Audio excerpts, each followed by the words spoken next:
Brothers Company, makers of Swan, the soap with the exclusive super creamed blend, presents... Our friend, Swan. With my friend, Irma. Starring Mary Wilson as Irma and Cathy Lewis as Jane. Friendship, friendship, it's just a perfect friendship. When other friendships have been forgot, theirs will still be hot. My friend Irma.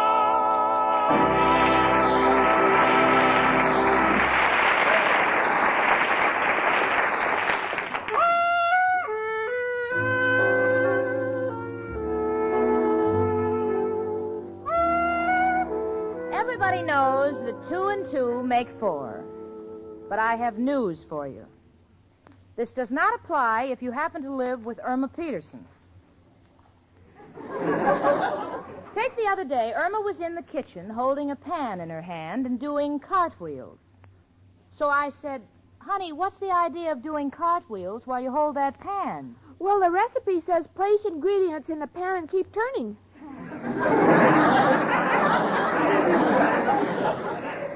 Well, I might give that a second thought, but at the present moment there's no time for it.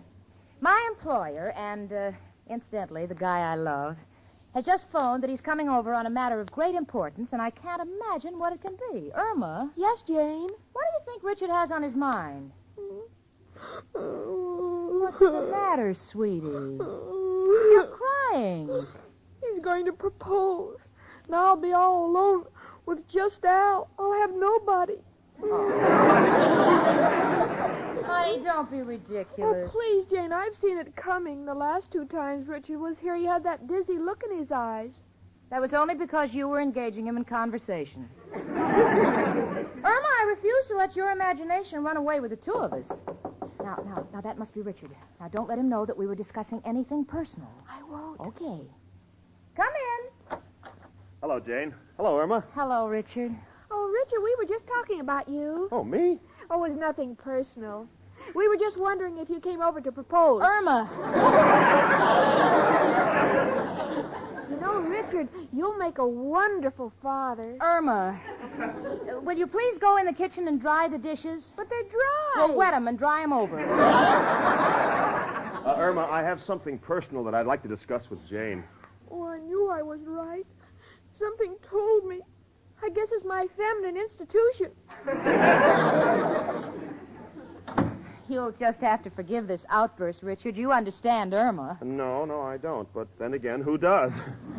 Well, Jane, I've just been on the phone to Washington. You know that block of war surplus buildings that I discussed with you? Yeah? Well, the group that I represent feels that they'd make a wonderful recreation center for New York's underprivileged children. Oh, but Richard, don't you think other interests would want to grab them for commercial purposes? Yes, that's the great danger. But if I can see Senator McLean in Washington tomorrow, I'm sure that we can swing this recreation project for the children before the others even know what's happening. You know, Richard, Irma was right. You would make a wonderful father. Well, that's an entirely different sort of project. Jane, I'm leaving for Washington in the morning and just for the day, and I'd like you to come along. Oh, I'm practically packed. And I'll help you finish, Jane. Irma, were you listening at the door? Oh, just when it's so important that my trip be kept a secret, too. Oh, I'll keep it a secret. Oh, gee, Jane, I'd love to go to Washington. Oh, but, sweetie, this is a business trip. Oh, but I've never been to Washington. Everyone goes there. Even my graduating class went there. Why didn't you go? I didn't have anything to wear. Besides, I didn't graduate. Oh, please, Richard, can't I go with you and Jane? Well, all right, Irma. I don't mind taking one extra along, and, well, seeing Washington might prove very educational for you. Oh, you're right. Now I'll be able to see for myself the difference in the electricity down there. The difference in electricity? Yes, New York is AC, but Washington is DC.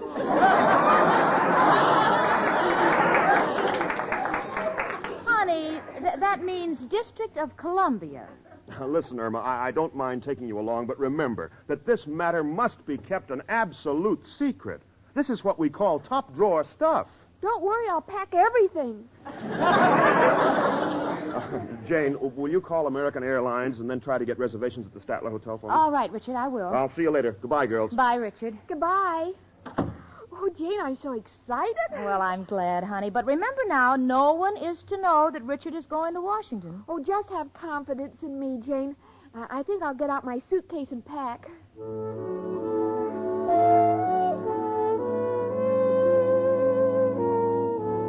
Well, there stands Irma packing for her trip to Washington. Such packing you have never seen. She's using the bag that Al gave her for Christmas. Al says it's airplane luggage. To me, it looks like it was dropped from 10,000 feet. Now Irma's putting in the things she'll need. Now she's opening the bag and putting in the largest purse I have ever seen. I suppose that's because she's heard that in Washington everyone passes the buck. But now here's something I can't understand. Irma, why are you taking along your old X-ray pictures? Well, the doctor says I'm all right, but I still want to have them checked by the Secretary of the Interior. Oh.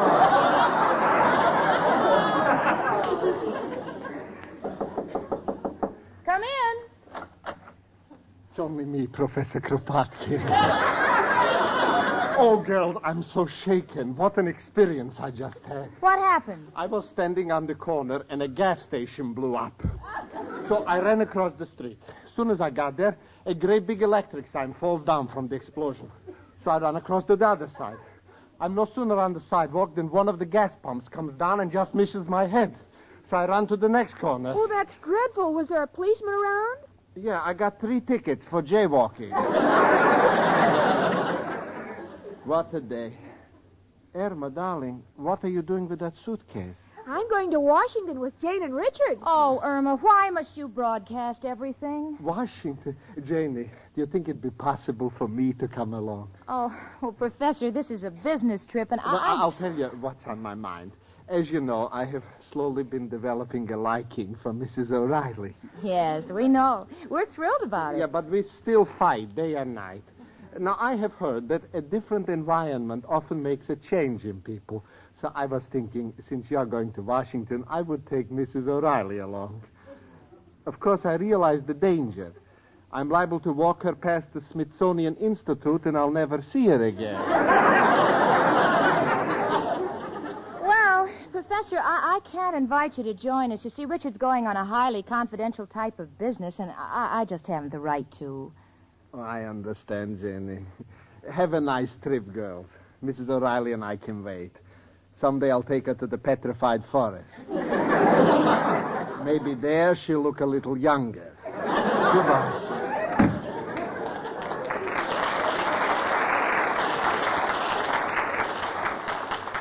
Well, Jane, I've almost finished packing. Oh, Jane, have you seen that large envelope Al left here? You mean that petition he sent weeks ago to his congressman? Yes, maybe while we're in Washington, we can get somebody interested in it. Irma, I have read that petition, and believe me, it has no chance. Congress will never raise the unemployment check to $300 a week. Come in. Hello, Jane. Hiya, chicken. Hello, Al, honey. Oh, Jane and I are getting ready to go to Washington with Richard tomorrow. Oh, Irma, I just got through telling you it's a secret, honey. Going to Washington, huh? Too bad you can't stick around in my moment of triumph. My greatest deal. Is it anything like your last one? You know, pumping up cranberries and selling them for apples? No, sir. This one is a blessing to young lovers. A money-saving sofa. A money-saving sofa? Uh-huh. It's got a built-in mallet. And when you're sitting there with your girl, you step on a pedal, and the mallet knocks out her kid brother who's hiding there waiting to blackmail you for a quarter. Great, huh, Chicken? Chicken, why do you look so depressed? Oh, well, I'm going to miss you when I'm in Washington. I'm going to miss you, too, Chicken. Don't like the idea of you being on the loose in Washington. In that confused state that you're always in, you're liable to wind up in some high government position.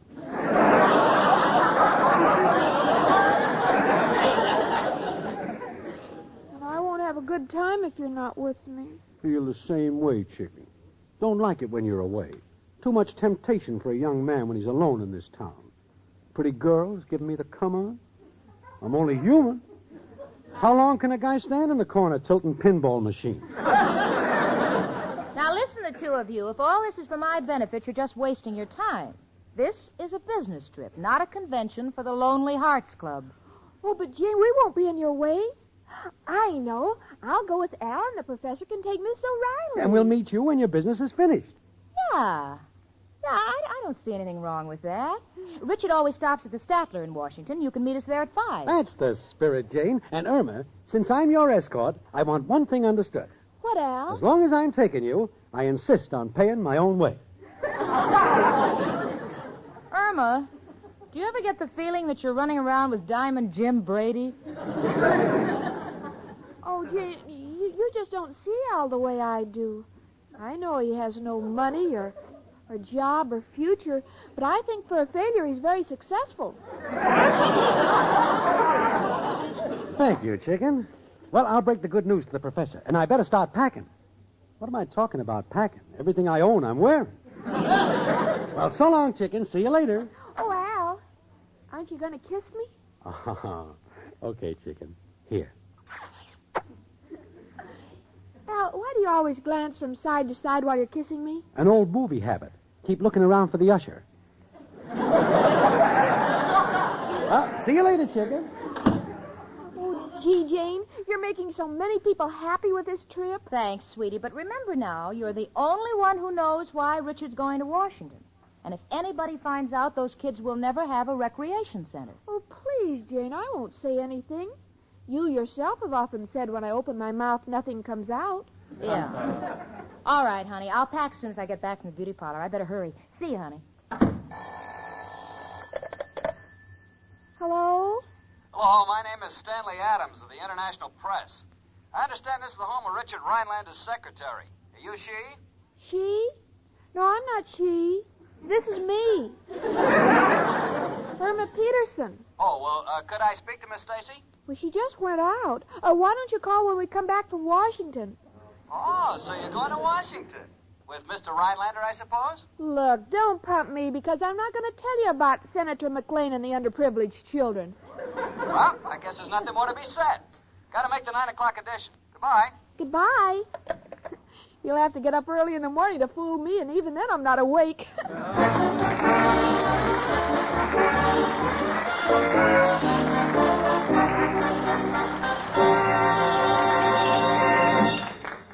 Say, ladies, did you know that you can tell a lot about a cake of soap just by feeling it? Well, you can. Sure, the next time, run your fingers over a cake of Swan soap. Feel how it differs from other soaps. As Susie Swan says, Swan is really different. The feel of Swan will tell you in a minute. Just feel a cake of Swan and you will see that Swan is different as can be.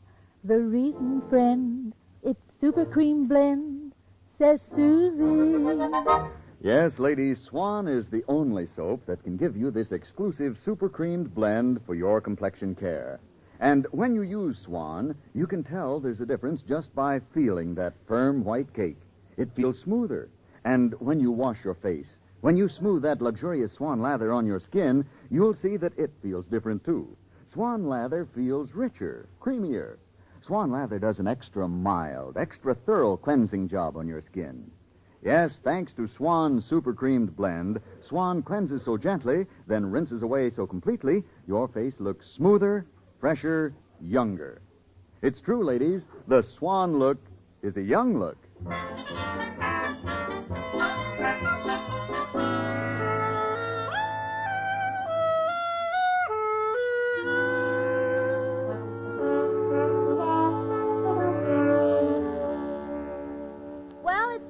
Richard and I have just arrived in Washington, and so far, so good. In a way, I'm happy that Irma and Al and the professor and Mrs. O'Reilly won't bother us for a few hours yet. I know I'd have a dreadful time explaining the sites of interest to Irma. I've already described the Lincoln Memorial to her. Despite everything I say, she still can't understand why Lincoln had to live in a log cabin when he had such a beautiful building available.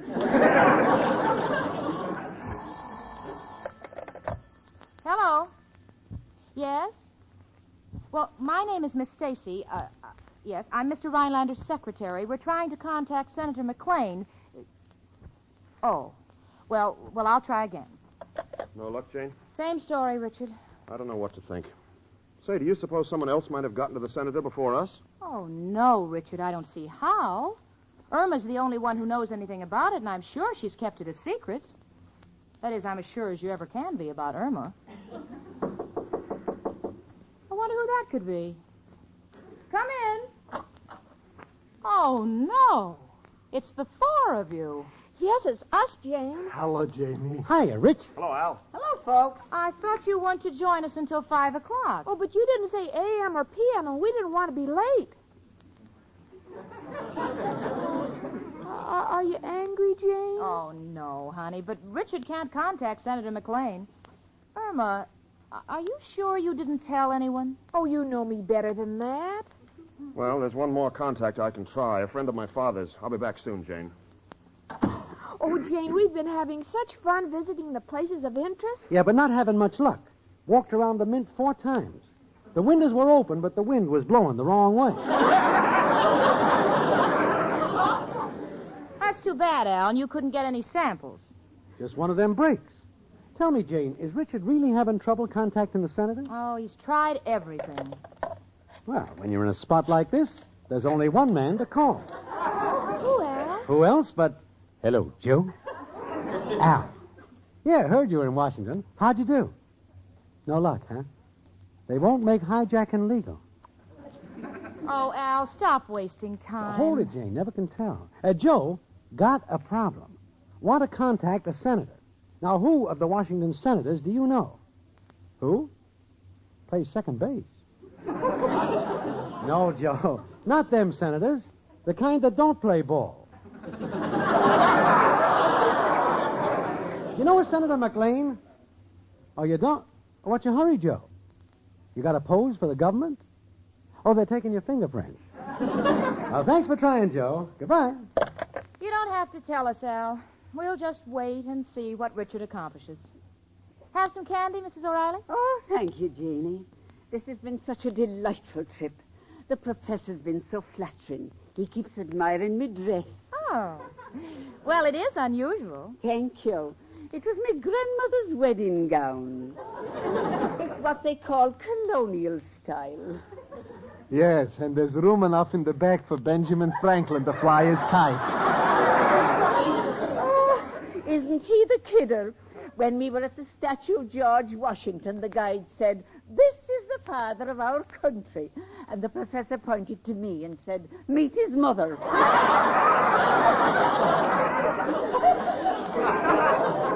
Well, I'm glad you're all having fun. Especially you, Professor. Well, Janie, this trip is a blessing. Mrs. O'Reilly and I have never gotten along so well. You know, it's a funny thing. When I first saw Mrs. O'Reilly, I said, I wouldn't go near that old crow. And here I am, a bird fancier. Oh, Professor, you make me feel like a girl again. How do you like that? In 1 minute, I knocked off 100 years. Seriously, Mrs. O'Reilly, the reason I'm getting to like you is because we see more eye to eye. Like when we visited Congress, you said the Republicans were saving this country. I said no such thing. I said the Democrats were saving it from the Republicans. Now, wait a minute. You mean to stand there and tell me that the Democrats ever had one man to compare with Dewey? Well, I don't think he should be president just because he once captured Manila. Keep out of this, Irma. Mrs. O'Reilly, you mean I brought you down here all the way to Washington to find out you're a Democrat? And what's wrong with being a Democrat? I happen to know a few things about these matters. Oh, you do? Yes, I do. Look, Mrs. O'Reilly, don't think you know everything about politics just because you helped Betsy Ross make the flag. Why, you old broken-down fiddle player, you. Me you call broken down? By Humpty Dumpty with 6 unions couldn't put you together again. Why, you. Go ahead, say it. For goodness sakes, please, we'll be thrown out of the hotel. Well, she's not going to talk to me that way. I'm getting out of here. And so am I. And, Professor, if you ever dare talk to me again, I'll split your ticket. I'm going. Oh, please, all of you, please. Jane.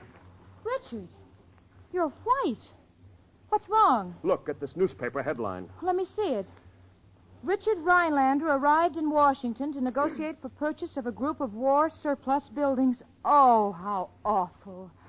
Oh, who could have... Well, the article is bylined by a New York reporter, Stanley Adams. Oh, what a coincidence. That's a nice young man who phoned me. Irma. Oh, no. You didn't tell him Richard was coming to Washington. Well, I didn't say on what plane. Oh. Chicken, I know you're the champ at messing things up. But what are you trying to do, make the Olympic team? I didn't mean anything. Oh, Irma, now the whole recreation project is ruined. Someone else will beat us to it. No, it's not my pride that matters. It's just all those kids. I don't know why you all have to pick on me. Other people do things wrong. After all, this is Washington. Now, honey, there's no sense in crying over spilt milk. Go ahead, blame that on me, too. Goodbye, all of you.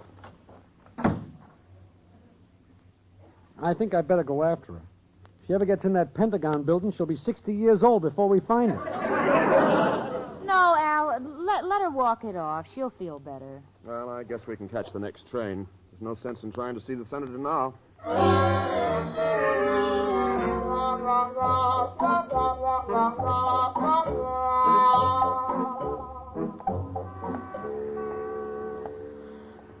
Everyone picks on me.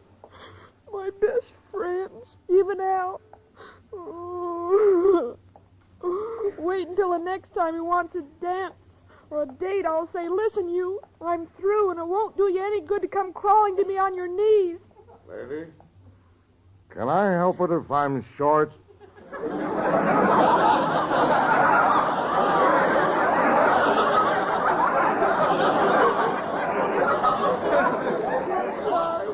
I was talking to myself.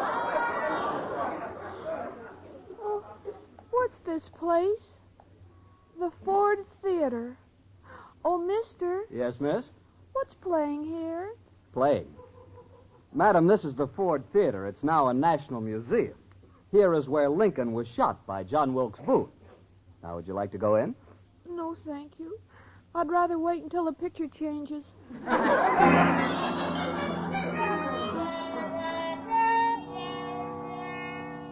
Well, Al, did you find her? No, and I've been all over. I went out to Mount Vernon. I think she might have been there because they said a blonde girl dropped in, said she wanted a pound of Martha Washington candy. Oh, Al, we've already missed our train. Shall we call the police? Don't like to do business with people out of town. Let's wait.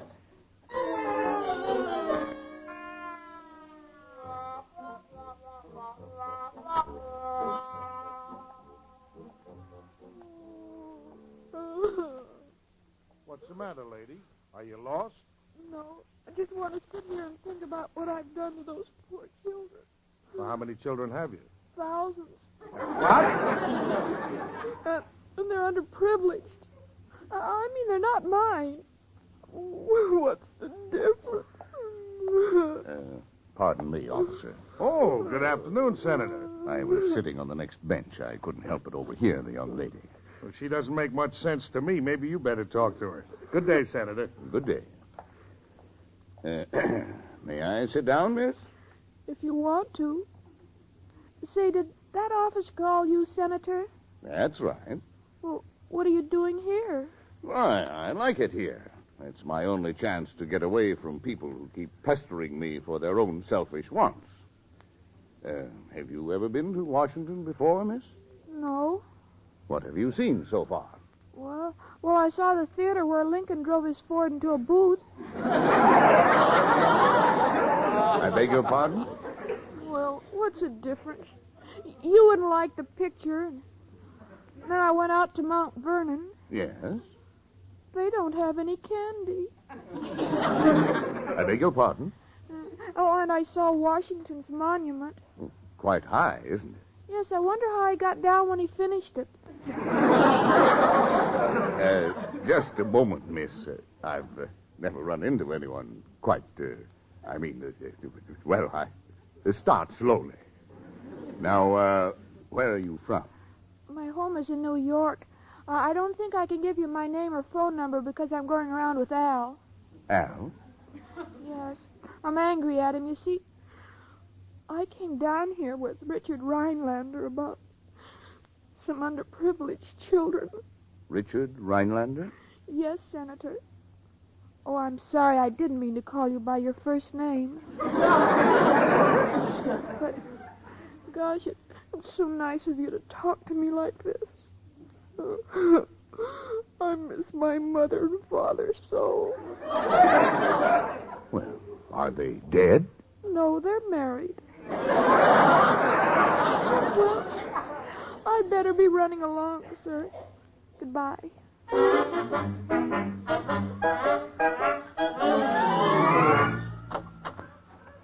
Hello, everybody. Oh, honey, for goodness sakes, where have you been? Oh, nowhere in particular, just killing time. Talking to a nice man. Oh, well, I'm relieved. We've been waiting for you. Well, come on, Richard. We're set. All right, let's go. Oh, that darn phone. Hello? Mr. Rhinelander? Yes? This is Senator McLean. Oh, yes, Senator. Well, I've been trying to reach you all day. Well, I thought it was another favor seeker, but now I know differently. I see your message here, and I want you to have those buildings for the Children's Recreation Center. Well, Senator, I'm overwhelmed. But to what do we owe this sudden decision? Well, I ran into a young lady who said she was a friend of yours, a blonde. A blonde? Well, hey, that must be Irma. I don't know how she got that way. But we must never let it happen to any other New York child. Name is yours. Goodbye.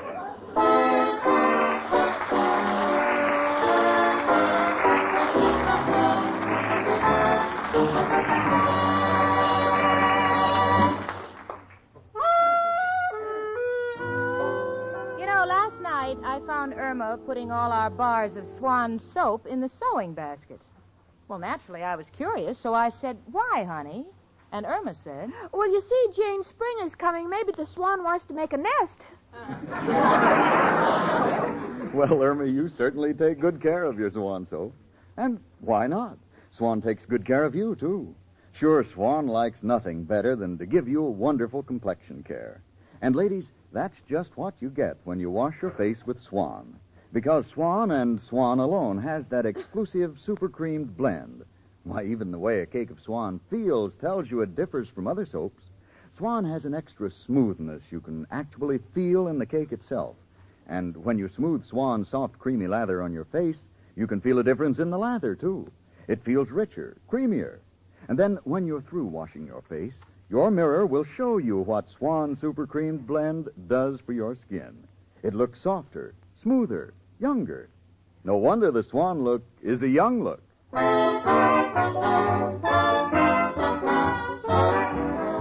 My Friend Irma, presented by Swan, another fine product of Lever Brothers Company, was produced by Cy Howard. Tonight's script was written by Cy Howard and Park Levy and starred Marie Wilson as Irma and Cathy Lewis as Jane. The part of Professor Kropotkin was played by Hans Conried. Friends, we all know that the Red Cross has a bigger job to do than before the war. Did you know, for example, that today the program for veterans alone is nearly 12 times greater? For the armed forces, nearly 5 times greater? Well, those are a few of the facts, a few of the really serious problems the Red Cross must meet. Yes, this year the Red Cross needs $75 million to bring help and relief to millions of people. So please give generously. Frank Bingman speaking. Spry. Cakes are light and high. Spry. There's a reason why. Spry. Cakes improve with Spry. Rely on Spry. Yes, there's a reason why Spry makes grand cakes. Spry has an amazing cake improver secret. Try the Spry one bowl way and be sure of lighter, finer, richer cakes every time. No other type of shortening has Spry's cake improver. For new cake-making success, try Spry, the pure all-vegetable shortening. Rely on Spry. S-P-R-Y. Rely on Spry. S-P-R-Y. Tune in next week 1 hour earlier and listen to the Lux Radio Theater, immediately followed by My Friend Irma. This is CBS, the Columbia Broadcasting System.